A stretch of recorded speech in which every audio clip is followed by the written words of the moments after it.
आज Bharat electric mobility और green energy पर बहुत अधिक फोकस कर रहा है। हम भारत को ऐसी टेक्नोलॉजी में, ऐसी मैन्युफैक्चरिंग में ग्लोबल हब बनाना चाहते हैं।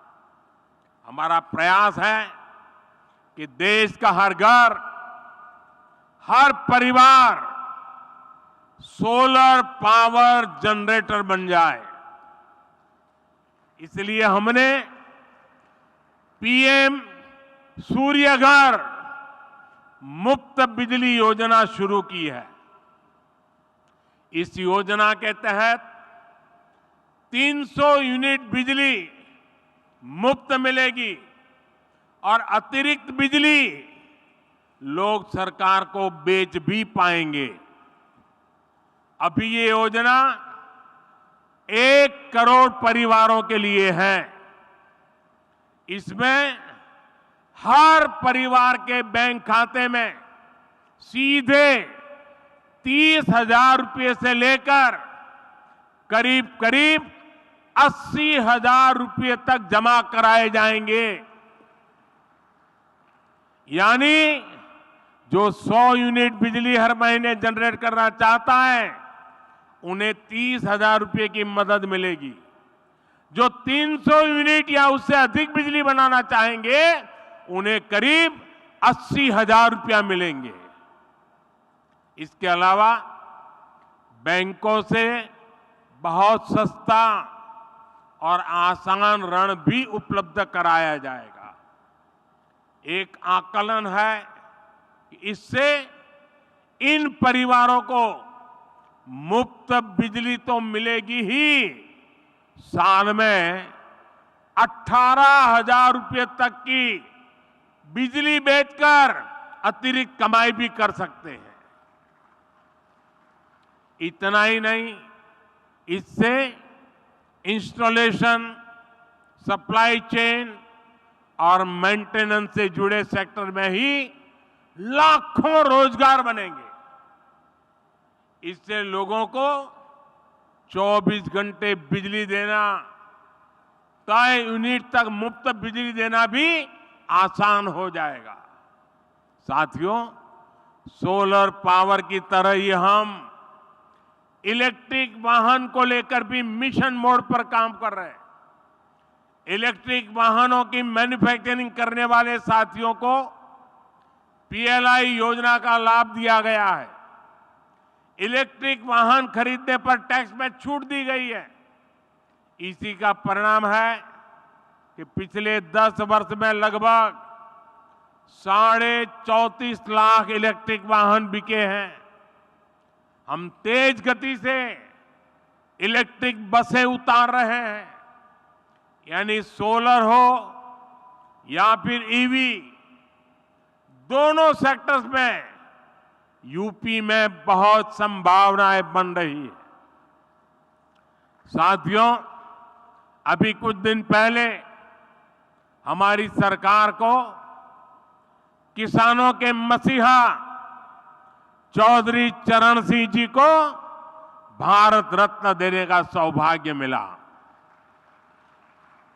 उत्तर प्रदेश की धरती के बेटे चौधरी साहब का सम्मान करना देश के करोड़ों मजदूर, देश के करोड़ों किसानों का सम्मान है। लेकिन दुर्भाग्य से ये बात कांग्रेस और उसके सहयोगियों को समझ में नहीं आती। आपने देखा होगा कि जब चौधरी चरण सिंह जी के बारे में संसद में बात हो रही थी, तो कैसे कांग्रेस के लोगों ने चौधरी साहब के बारे में बोलना तक मुश्किल कर दिया था। कांग्रेस के लोग भारत रत्न पर एक ही परिवार का हक समझते थे। इसलिए कांग्रेस ने दशकों तक बाबा साहब आंबेडकर को भी भारत रत्न नहीं दिया। ये लोग अपने ही परिवार के लोगों को भारत रत्न देते रहे। दरअसल कांग्रेस गरीब, दलित, पिछड़े, किसान, मजदूर का सम्मान करना ही नहीं चाहती। ये उनकी सोच में नहीं है। चौधरी चरण सिंह जी के जीवन काल में भी कांग्रेस ने उनसे सौदेबाजी की बहुत कोशिश की थी। चौधरी साहब ने पीएम की कुर्सी को त्याग दिया, पर अपने उसूलों से समझौता नहीं किया। उनको राजनीतिक सौदेबाजी से नफरत थी, लेकिन दुख की बात है कि उनका नाम लेकर राजनीति करने वाले उत्तर प्रदेश के तमाम दलों ने चौधरी साहब की बात को नहीं माना। चौधरी साहब ने छोटे किसानों के लिए जो किया, वो पूरा देश कभी नहीं भूल सकता। आज चौधरी साहब से प्रेरणा लेकर हम देश के किसानों को निरंतर सशक्त कर रहे हैं। साथियों, हम देश की खेती को एक नए रास्ते पर ले जाने के लिए किसानों को मदद दे रहे हैं, प्रोत्साहन दे रहे हैं।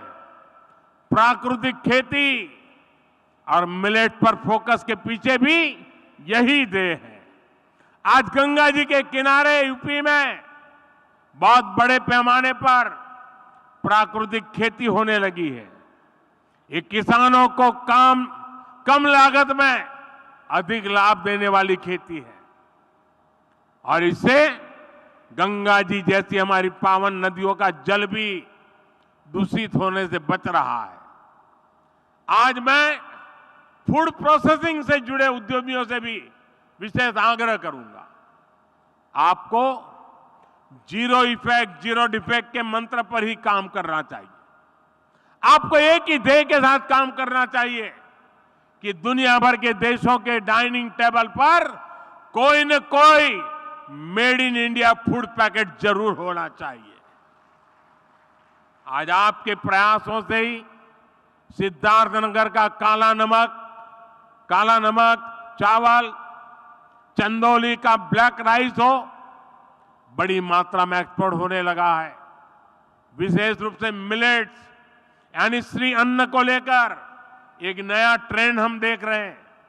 इस सुपर फूड को लेकर इन्वेस्टमेंट का भी ये सही समय है।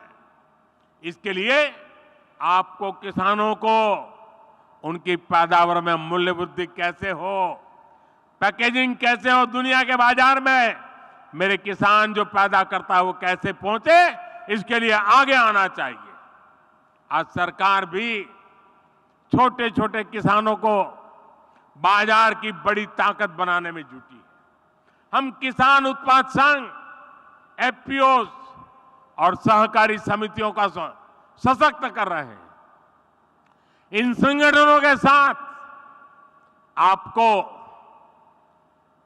वैल्यू एडिशन कैसे हो, आप उनको टेक्नोलॉजिकल नॉलेज कैसे दे सकते हैं, आप उनका माल खरीदने की गारंटी कैसे दे सकते हैं। जितना किसान का फायदा होगा, जितना मिट्टी का फायदा होगा, उतना ही फायदा आपके बिजनेस को भी होगा।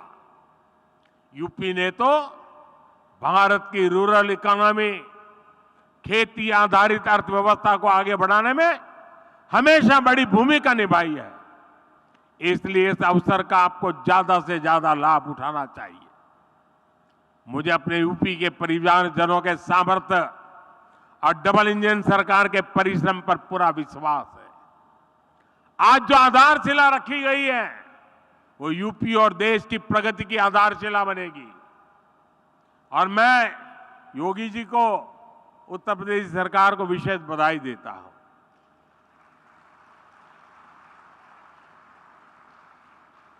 हर हिंदुस्तानी को गर्व होता है जब हम सुनते हैं कि उत्तर प्रदेश ने ठान लिया है कि $1 ट्रिलियन की इकोनॉमी बनाएंगे।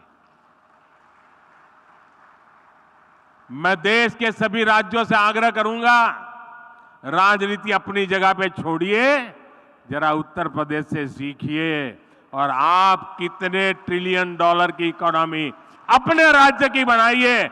जरा संकल्प करके आइए ना मैदान में।